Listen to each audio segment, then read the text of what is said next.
বলেছে ও আমাকে বিয়ে করতে চায়। আমাকে বলেছে তোমাকে সেজে গুজে আমার বিয়ের আসরে থাকতে হবে, আর তোমাকে দেখেই আমি বিয়ে করব।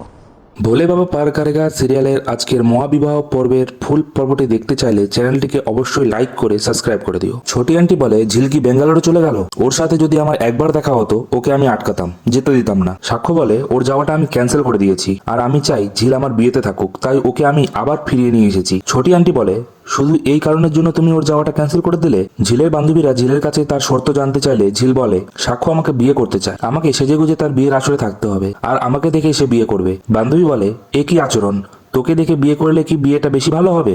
ছোটি আন্টি বলে ঝিলকে এই বাড়িতে আসতে বলেছো, ওর কতটা খারাপ লাগতে পারে তুমি একবারও ভাবলে না? সাক্ষ্য বলে ওর খারাপ লাগবে না, ও আজ সন্ধ্যেবেলায় খুব এনজয় করবে। ঝিল বান্ধবীদের বলে তোরা আমার জন্য লাল বেনারসি কেন কিনলি, অন্য কোনো রং পেলি না? বান্ধবী বলে এই শাড়ি আর গহনা সব সাক্ষ্য চ্যাটার্জি কিনে দিয়েছেন। ঝিল বলে আমি কি পরবো না পরবো সব কি উনি ঠিক করে দেবেন, সবকিছু শুধু আজকেরই জন্য, অনুষ্ঠানের পর আমি সবকিছু খুলে ওখানেই ওকে ফেরত দিয়ে আসবো। পরবর্তী পর্বটি দেখতে চাইলে চ্যানেলটিকে অবশ্যই লাইক এবং সাবস্ক্রাইব করুন।